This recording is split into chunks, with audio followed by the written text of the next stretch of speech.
अब जो आपका चैप्टर है वो है वेल्डिंग जॉइंट, तो या कह लें स्ट्रक्चरल स्टील कनेक्शन सेकंड।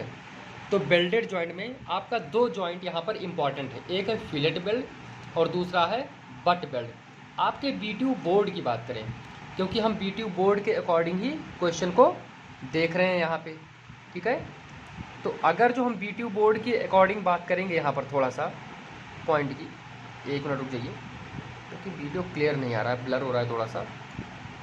तो हाँ, बात करेंगे एडवांटेज ऑफ बिल्डिंग।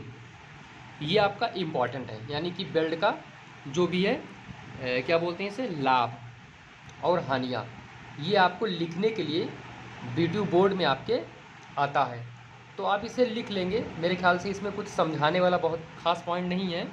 जैसे वेल्डिंग में टाइम कम लगेगा, अगर जो हम रिवेटिंग करेंगे तो उसमें ठोकेंगे पीटेंगे, उसमें नॉइज़ ज़्यादा होगा, इसमें नॉइज़ कम होगा, ये रिजिड होगा। और जो आपका बेल्ट जैसे रिबिट होगा तो फ्लेक्सिबल होगा, मतलब थोड़ा बहुत इधर उधर हो सकता है प्लेट आपका जब जॉइंट होगा, लेकिन जो वेल्डिंग से करेंगे वो रिजिड यानी फिक्स हो जाएगा, उसमें कहीं भी इधर उधर नहीं हो सकता है। इसकी इफ़िशियंसी ज़्यादा होगी, दक्षता कम होगी रिबिट की, और इसकी दक्षता ज़्यादा होगी उसके अकॉर्डिंग में। ओके, ऐसे ही कुछ पॉइंट हैं आपके, तो आप इसे वीडियो को पॉज करके और आप इसे पढ़ लीजिएगा पूरा अपना वेल्डिंग जॉइंट। अगर जो हम आपको वीडियो दिखा दें तो मोबाइल थोड़ा सा उठाना पड़ेगा, जो कि ये रहा आपका, आप इसे देख लीजिए एक बार अच्छे से, और देखने के बाद में हमको लग रहा है वीडियो को रोक करके और ये थ्योरी लिख लीजिएगा अपनी कॉपी में नोट्स बना लीजिएगा इसका, और वहाँ से इसे नोट कर लीजिएगा, ठीक है। अब आता है आपका टाइप्स ऑफ बेल्डिंग। जैसे देखिए इसमें दो बेल्ट दिया हुआ है आपका कि दो टाइप के बेल्ट होते हैं, लेकिन बेल्ट और टाइप के भी होते हैं। जैसे इसमें एक फिलेट बेल्ट और दूसरा बेल्ट है आपका बट बेल्ट। तो हम जनरली इन्हीं दोनों का डिजाइन करेंगे, जो न्यूमेरिकल लगाएंगे वो इन्हीं दोनों पे लगाएंगे, बट बेल्ट और फिलेट बेल्ट। तो आप हेडिंग डाल लीजिए टाइप्स ऑफ बेल्ट जॉइंट, उसमें फिर लिख लीजिए बट बेल्ट और फिलेट बेल्ट, और जो आप पहला हेडिंग डालेंगे उसमें आप डालेंगे फिलेट बेल्ट। जो पहला हेडिंग होगा आपका वो होगा फिलेट बेल्ट। देखिए डियर, उसको लिखने से पहले थोड़ा सा एक पॉइंट आप और लिखेंगे जो कि इम्पॉर्टेंट है, ध्यान रखिएगा इसका, क्योंकि यहाँ पर कुछ पॉइंट हमें बताना है आपको, बाकी हम जनरली बुक से ही आपको दिखा देंगे और उसे आप लिख लीजिएगा। देखिए यहाँ पे वो लिख रहा है कि जो आपका बट बेल्ट होगा, ठीक है। जैसे फिलेट बेल्ट और बट बेल्ट की थोड़ी सी अगर जो हम बात करें, थोड़ा सा आपको समझाते हैं। देखिए जैसे फिलेट बेल्ट क्या होगा, व्हाट इज़ फिलेट बेल्ट, जैसे आपको क्लियर दिख रहा होगा, ये आपका फिलेट बेल्ट। बेटा फिलेट बेल्ट वो बेल्ट होता है जो ओवरलैपिंग करके जोड़ा जाए। जैसे ये दो मेंबर हो गए आपके प्लेट, ये प्लेट हो गया और इस पर एक को हम ओवरलैप कर दें, क्या कर दें, ओवरलैप कर दें। तो जो ओवरलैपिंग से जुड़ेगा, जैसे यहाँ पर वेल्डिंग करेंगे, इसके पूरे पोर्शन में वेल्डिंग होगी, यहाँ से लेकर यहाँ तक, ये आपका क्या है, वेल्डिंग है, ठीक। तो ये क्या कहलाएगा, वेल्डिंग, ये बेल्ट है आपका। अब ध्यान रखिए, जब इस प्लेट को इधर खींचेंगे और इस प्लेट को इधर खींचेंगे तो देखिए यहाँ पे क्या होगा, एक स्ट्रेसेस जनरेट होंगे, एक स्ट्रेसेस, जो यहाँ पे ये पोर्शन है इतना आपको दिख रहा है, एक स्ट्रेसेस जनरेट होंगे माय डियर। इन स्ट्रेसेस को क्या बोलेंगे, शियर स्ट्रेस, क्या बोलेंगे इसे हम, शियर स्ट्रेस। यानी कि फिलेट बेल्ट किसके लिए डिजाइन होगा, शियर स्ट्रेस के लिए। बहुत ही इंपॉर्टेंट पॉइंट है, आप इसे लिखेंगे कॉपी में।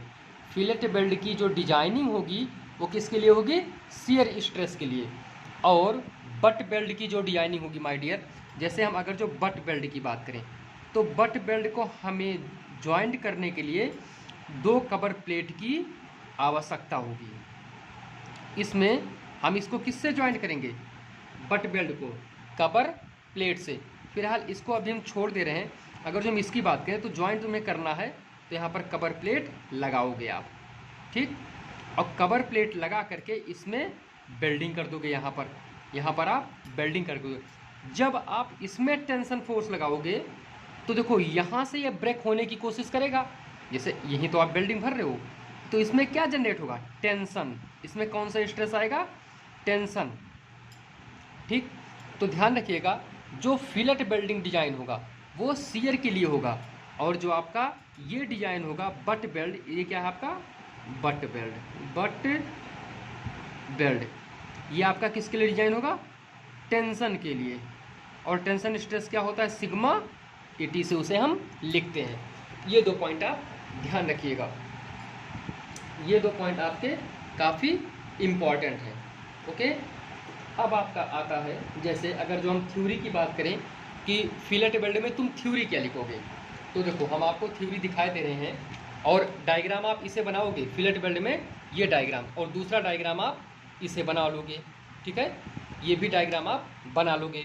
अब देख लो, थोड़ा सा थ्योरी आपको दिखा दे रहे हैं कि आप उसमें लिखोगे क्या। ये कह रहे हैं कि जब 2 मेंबर को कनेक्ट करें बाई ओवरलैपिंग या डिफरेंट प्लेन में, तो वेल्डिंग कौन सा होगा, फिलेट वेल्ड। यानी जब 2 मेंबर को ओवरलैपिंग के द्वारा जोड़ेंगे तो वह कौन सा वेल्डिंग होगा, फिलेट वेल्ड होगा। ये आपका डेफिनीशन हो गया फिलेट वेल्डिंग का। उसके बाद में बेटा अब हम बात करेंगे फिलेट वेल्ड के साइज की, साइज ऑफ फिलेट वेल्ड, ये आपका इम्पॉर्टेंट होगा। जो अब हम बताने जा रहे हैं ये आपका फिलेट वेल्ड क्या होगा, इम्पॉर्टेंट होगा। यहाँ से थोड़ा इम्पॉर्टेंट पॉइंट बनेगा, ध्यान से इसे समझिए फिलेट वेल्ड को। जैसे कुछ चीज़ें हम आपको बताना चाहते हैं, जैसे कहेंगे size of fillet weld. Size का मतलब क्या होता है, उसका माप होता है, साइज ऑफ फिलेट वेल्ड, यानी फिलेट वेल्ड का साइज क्या होगा। तो फिलेट वेल्ड का जो साइज होगा, फिलेट वेल्ड का जो साइज होगा वो किसके द्वारा पता लगाया जाएगा, वो पता लगाया जाएगा minimum leg length, minimum leg length. इसकी जो हिंदी होगी लेग लेंथ की, वो मिनिमम का मतलब न्यूनतम, लेग का मतलब टांग, और लंबाई यानी टांग लंबाई। इसकी हिंदी एक मिनट हम देख ले रहे हैं। हाँ, इसकी हिंदी होगी न्यूनतम टांग लंबाई। अब ये होगा क्या, ये समझाना पड़ेगा आपको, ये थोड़ा सा समझाना पड़ेगा। जैसे कि हम देखो कोई प्लेट ले रहे हैं, यहाँ पर देखो डियर, ध्यान से देखना थोड़ा सा, यहाँ पर हम कोई प्लेट ले रहे हैं, ये आपका क्या हो गया, कोई प्लेट हो गया, ठीक है। और इस प्लेट पे हम क्या कर रहे हैं, वेल्डिंग, यानी वेल्डिंग से इसे क्या करेंगे, जॉइंट करेंगे। वेल्डिंग से इसको जॉइंट तो हमें करना ही पड़ेगा, ठीक है। अब देखो वेल्डिंग आप यहाँ करोगे, जैसे यहाँ से वेल्डिंग स्टार्ट करोगे, तो मान लो यहाँ वेल्डिंग करेंगे, तो इसको ऐसे मटेरियल को भरेंगे। मटेरियल का मतलब जो रॉड होता है, देखो जो वेल्डिंग, जब वेल्डिंग कभी करते आप देखे होगे तो इस टाइप का रॉड होता है, और उस रॉड को जहाँ पे रखते हैं वो रॉड गलता जाता है, यानी वो मटेरियल फिल होता है, भरता है वहाँ पे, ठीक है। तो ये समझिएगा आप। तो जैसे इसको हम बोलते हैं, जो ये पॉइंट होता है इसको बोलते हैं रूट, क्या बोलते हैं, रूट ऑफ वेल्ड। ये कौन सा वेल्ड है, फिलेट वेल्ड है, ध्यान रखिएगा, ये फिलेट वेल्ड है आपका। ये जो है ये कौन सा वेल्ड है, फिलेट वेल्ड, ये फिलेट वेल्ड है, ध्यान रखिएगा इसका, ठीक है। अब इसकी हिंदी नहीं है, फिलेट वेल्ड को फिलेट वेल्ड ही कहते हैं हिंदी में भी, ठीक। तो इसका हिंदी मत पूछना, नहीं कहो फिलेट वेल्ड मतलब क्या होता है ये, ठीक है। तो थोड़ा सा ध्यान रखिए, वीडियो शायद थोड़ा ब्लर बन रहा है, चलिए ठीक है। अब देखते हैं अगला पॉइंट जो तुम्हारा है, कि जैसे इसको तो रूट बोल दिए, तो मटेरियल को कुछ इस टाइप का यहाँ से लेकर यहाँ तक हम फिल करेंगे, यानी कि भरेंगे। तो माय डियर, ये जो होगा रूट से लेकर इस पॉइंट को हम बोलेंगे टो, क्या बोलेंगे, टो। टो का मतलब क्या होता है, TOE, टो का मतलब होता है नोक। टो की जो हिंदी होती है वो क्या होता है, नोक, और इसे भी हम क्या बोलेंगे, टो ही बोलेंगे। ये भी आपका क्या है, टो है, ठीक। देखो ये जो लंबाई होगा, ये लंबाई रूट से लेकर टो तक की इसको बोलेंगे S1। क्या बोलेंगे? S1। यहाँ से यहाँ तक S1 आपका क्या है? Leg length. यही आपका क्या है? Leg length. ये लेग लेंथ है। लेग लेंथ, लेग लेंथ मतलब टांग की लंबाई।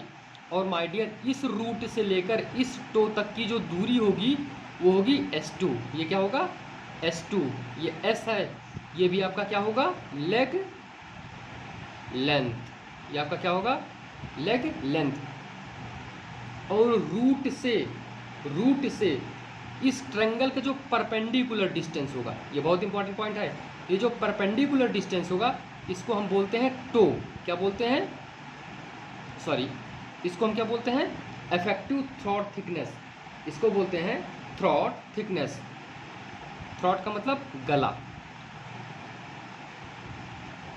Throat thickness.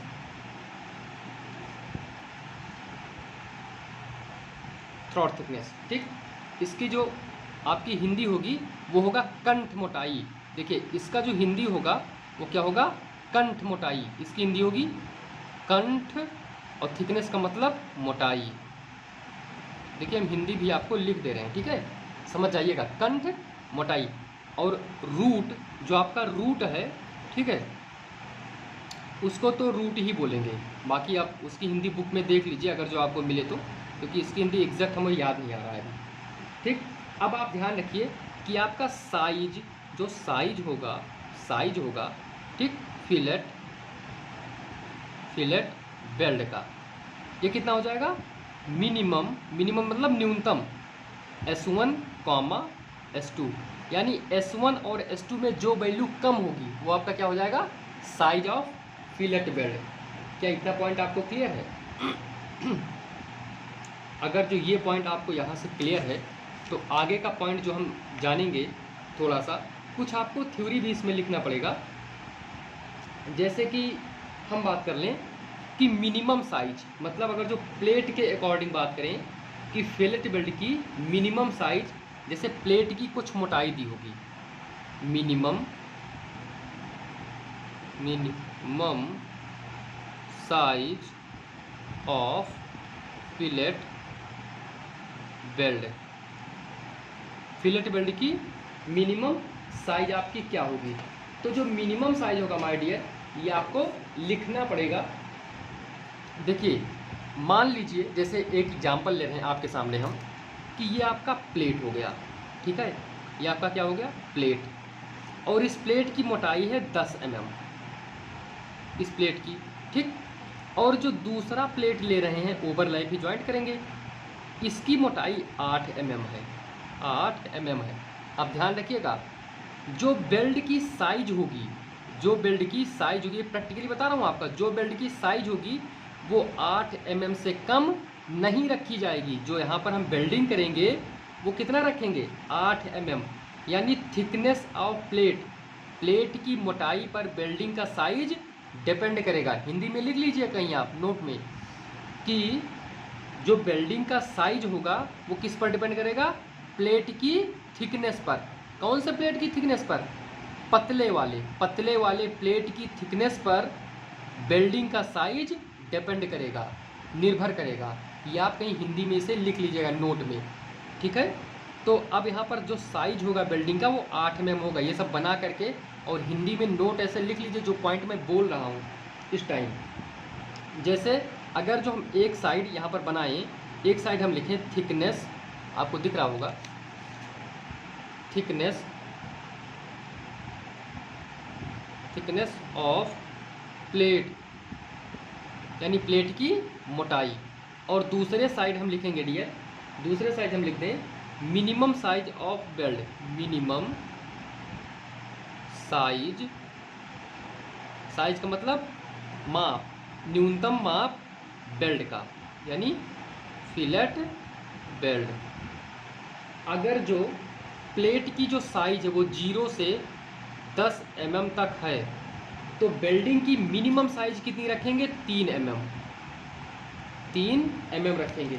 और अगर जो प्लेट की साइज है 10 से 20 mm तो जो बेल्डिंग की साइज रखेंगे वो कितना रखेंगे? 5 mm कम से कम। ये आप लिखेंगे नोट में अपने आपको नोट्स इसका बनाना है, ध्यान रखिएगा। अगर जो 20 से 32 mm प्लेट की जो साइज है, तो आप वेल्डिंग की साइज कितनी रखेंगे? 6 mm। ये कम से कम रखेंगे, ये मिनिमम साइज है, इससे कम आप नहीं रख सकते। ज़्यादा रख सकते हैं लेकिन इससे कम आप किसी भी हालत पे नहीं रखेंगे, ये आप ध्यान रखिएगा। अगर जो 32 से 50 mm तक प्लेट की साइज है, ठीक, तो आप कितना रखेंगे इसके लिए? 8 mm। और अगर जो प्लेट की साइज 50 mm से ज़्यादा है, ठीक, तो आप कितना रखेंगे इसका? 10 mm, यानी 10 mm। इससे न्यूनतम आप नहीं रख सकते हैं, ठीक। इस बात का आपको ख्याल होना चाहिए, ठीक है, इस बात का आप ध्यान रखिएगा। तो ये आपका मिनिमम साइज हो गया बेल्ट का। अब मैक्सिमम साइज की बात कर लेते हैं कि अधिकतम साइज कितना होगा। जो वेल्डिंग का अधिकतम साइज होगा, यानी maximum size of fillet belt, लिख दें maximum size of fillet belt.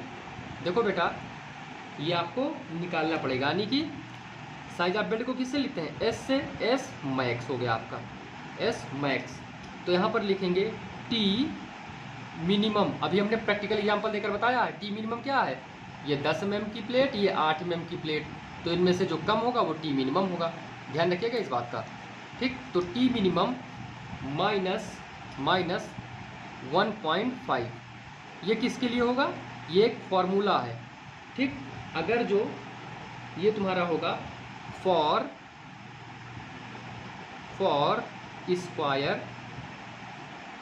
Square plate, अगर जो स्क्वायर प्लेट है तो ये फॉर्मूला होगा।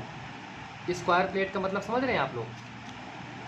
वर्गाकार, जो आपका वर्गाकार प्लेट होता है, हिंदी में वर्गाकार प्लेट के लिए है। और एस मैक्स की वैल्यू किसके लिए होगी? राउंडेड प्लेट के लिए 3/4 into thickness of plate, into क्या होगा? थिकनेस ऑफ प्लेट, मतलब प्लेट की मोटाई। ये किसके लिए होगा? ये किसके लिए फॉर्मूला है? ये जो फॉर्मूला है आपका वो आपका किसके लिए? राउंडेड प्लेट के लिए। राउंडेड प्लेट, ये आपका मैक्सिमम साइज हो गया वेल्डिंग का, आप इसे ध्यान रखिए, ठीक। और आप इसे याद भी रखेंगे।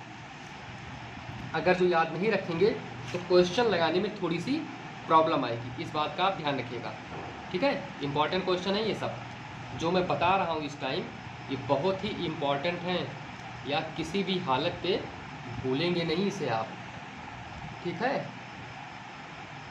किसी भी हालत पे आप इसे भूलेंगे नहीं, ये आपको ध्यान रखना होगा, ठीक। आपका मैक्सिमम साइज हो गया और मिनिमम साइज हो गया। अब हम थोड़ा सा आपको बताएंगे लिखने के लिए, जैसे किताबों में जो आपको दे रखा है, क्योंकि किताब से आप ज़्यादा समझ नहीं पाएंगे, लेकिन जो हमने करवाया है आप उसे बना लेंगे तो चीज़ें समझ जाएंगे, ठीक। एक चीज़ और करवा देते हैं आपको, पहले देख लीजिए आप थोड़ा सा। अगर जो आप थ्योरी की बात करेंगे यहाँ पर देखिए, थ्योरी की अगर जो बात करेंगे तो यहाँ पे आपको दिख रहा होगा, 1 मिनट, वीडियो क्लियर नहीं हो रहा, हाँ ठीक है। देखो डियर,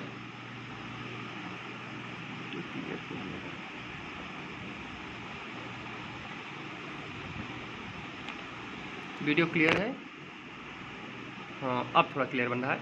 जैसे फिलेट बेल्ट के परिमाप हैं, तो देखो टांग लंबाई यहाँ पर दिया हुआ है, जो हमने अभी डायग्राम पीछे बनाया है इसका, कि टांग लंबाई लेग लेंथ किसे कहते हैं। ये मैं इसलिए दिखा रहा हूँ ताकि आप इसका थ्योरी जो है वो आप लिख लें और समझने के लिए वहाँ से समझ लें जो हमने आपको अभी लिखवाया है, ठीक। अब देखिए एक हेडिंग है कंठ मोटाई, थ्रॉट थिकनेस। थ्रॉट थिकनेस होता क्या है, एक बार मैं अभी आपको दोबारा समझा दे रहा हूँ, और इसका आपका फॉर्मूला है, क्या है? फॉर्मूला है जो आप इसे लिखेंगे, ठीक है। अब हम बात करेंगे थोड़े से किसकी? इफेक्टिव थ्रॉट थिकनेस की। तो ये शॉर्टेस्ट डिस्टेंस होता है रूट से और बेल्ट के फेस तक।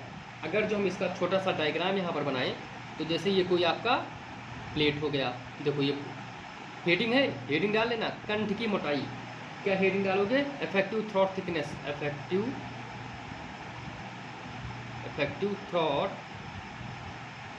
Throat thickness.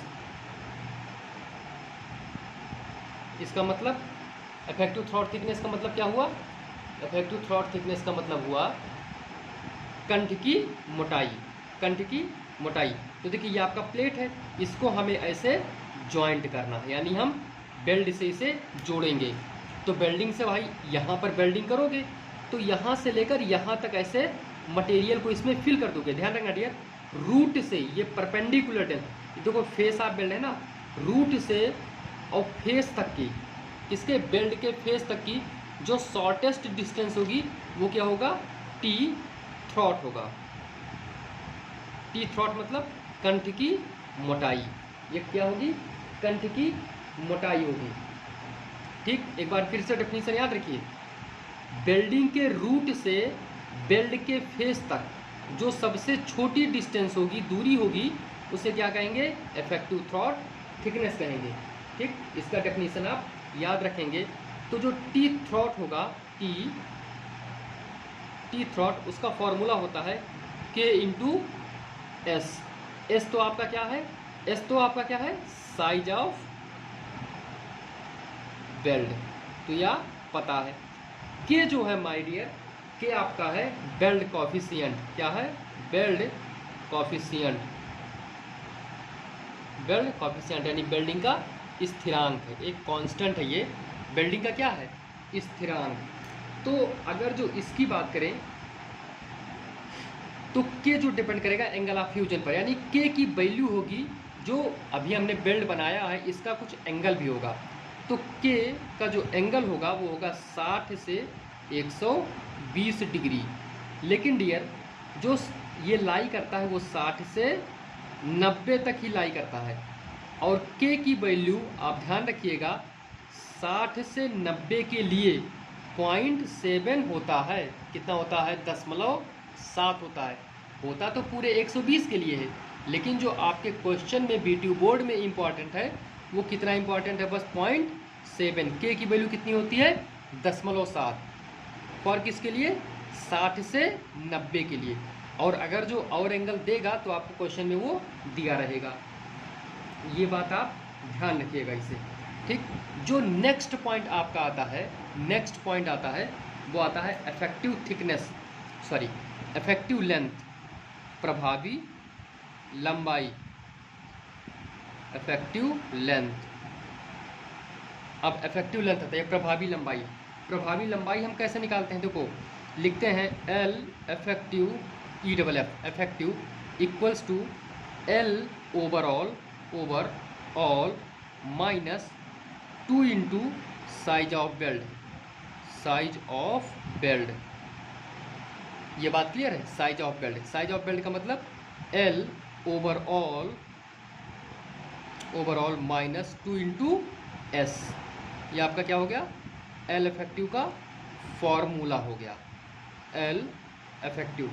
ठीक, ये सब फॉर्मूला मैं आपको लिखवा रहा हूँ ताकि आप पूर्ण रूप से इसे कैलकुलेट कर सकें।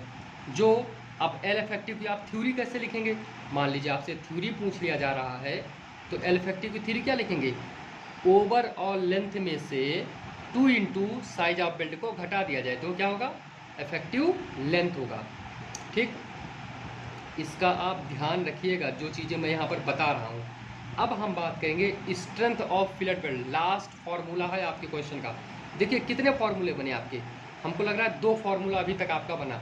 देखो पहला जो फार्मूला आपका बना है, एक बार मैं आपको दिखा दूँ। जो फर्स्ट फार्मूला है माय डियर वो क्या है? Throat thickness. थ्रॉट थिकनेस का फार्मूला क्या है? ये पहला फार्मूला है आपका। ये क्या है? पहला फार्मूला है। ठीक, और जो यहाँ पर दूसरा फार्मूला आपका बना है ये L इफेक्टिव का। ठीक, अब जो तीसरा सबसे लास्ट फार्मूला है वो क्या होगा? Strength of belt. बेल्ट, ये स्ट्रेंथ ऑफ बेल्ट यानी बेल्ट की सामर्थ्य। अब देखो एक बात बताओ हमें किस बेल्ट की बात कर रहा हूँ? Fillet belt. Fillet belt. देखिए कैसे स्ट्रेंथ निकालेंगे। हमने आपको बताया कि जो फिलेट बेल्ट होगा वो ओवरलैपिंग के द्वारा जुड़ेगा। क्या आप इस बात से सहमत हो? देखो ओवरलैपिंग मतलब एक दूसरे के ऊपर चढ़ाएंगे, तो इसका कुछ थिकनेस होगा और इसका कुछ थिकनेस होगा। ये बात तो आप मानते हो ना।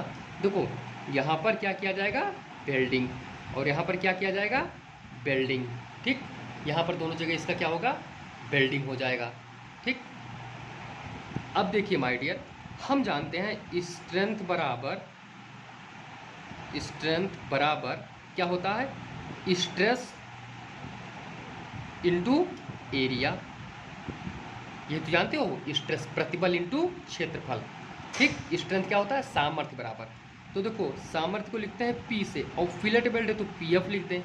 पी एफ मतलब फिलेट बेल्ट की स्ट्रेंथ। कोई दिक्कत तो नहीं है इसमें किसी को? देख लीजिए आगे की तरफ। अब हम लिखेंगे स्ट्रेस। तो माय डियर स्ट्रेस कौन सा होगा, हमने आपको बताया है कि जब इस पे फोर्स लगेगा तो यहाँ पर कौन से स्ट्रेस आएंगे, शियर स्ट्रेस। ये कौन से प्रतिबल हैं, शियर प्रतिबल है। शियर का मतलब क्या होता है, कर्तन प्रतिबल। तो उसको लिखते हैं टाउ बी एफ। आपकी बुक ने इसे एफ एस से भी लिखा होगा, एफ एस, चाहे आप एफ एस लिखिए और चाहे टाउ बी एफ लिखिए, कोई दिक्कत नहीं। ये स्ट्रेस हो गया इनटू एरिया। तो एरिया क्या होगा टी थ्रॉट। देखो सबसे कमज़ोर कहाँ होगा, बिल्डिंग। ध्यान रखिएगा कि हम टी थ्रॉट क्यों ले रहे हैं, पहले ले लें उसके बाद भी समझा रहे हैं। T throat into T throat लेने के बाद में एल स्मॉल एल इफेक्टिव। ठीक, अब देखिए ये आपका क्या हुआ, एरिया। ये दोनों एरिया हो गए हैं, ये आपके क्या है, एरिया है, ये एरिया है, और ये क्या है आपका स्ट्रेंथ। तो जो फिलेट बेल्ट का फाइनल फार्मूला बनता है, फिलेट बेल्ट का जो फाइनल फार्मूला बनता है, पी एफ बराबर क्या होता है, T throat into L effective into tau D F. अब टी थ्रॉट का फार्मूला आपको ऊपर से पता है, क्या पता है, पी एस बराबर पी एफ बराबर टी थ्रॉट का होता है के into S into L effective into tau V F. ये आपका क्या हो गया बेटा, फाइनल फार्मूला हो गया स्ट्रेंथ ऑफ बेल्ट का। एक बात ध्यान रखिए, हमने यहाँ पर टी थ्रॉट क्यों लिया, थ्रॉट इसलिए लिए हैं माय डियर, टी क्यों नहीं लिए, क्योंकि जो बेल्डिंग है, देखो इसका स्ट्रेंथ बेल्डिंग का आप निकाल रहे हो, तो बेल्डिंग सबसे कमज़ोर कहाँ होगा, जहाँ सबसे कम डिस्टेंस पे बेल्डिंग होगा, क्योंकि भाई यहाँ पर बेल्डिंग तो ज़्यादा होंगी ना। तो इसलिए जो सबसे कमज़ोर पार्ट है वो हम वहाँ का स्ट्रेंथ निकालेंगे, क्योंकि अगर जो कमज़ोर पार्ट हमारा 10 किलो न्यूटन का लोड बेयर कर लिया, तो जो हमारा मजबूत पार्ट है वो तो आराम से 10 किलो न्यूटन का लोड ले लेगा। क्या ये बात समझ रहे हो? तो ये आपका कंप्लीट फार्मूला हो गया किसका, फिलेट बेल्ट का। अब देख लें, तुम्हारी अगर जो कोई थ्योरी यहाँ पर दी हो तो वो हम आपको बुक से लिखवा दें, ठीक है। अब इसमें कोई थ्योरी नहीं है, ये आपका हो चुका है हमको लग रहा है, ठीक है। अब न्यूमेरिकल बनाएंगे, इसको समाप्त करते हैं।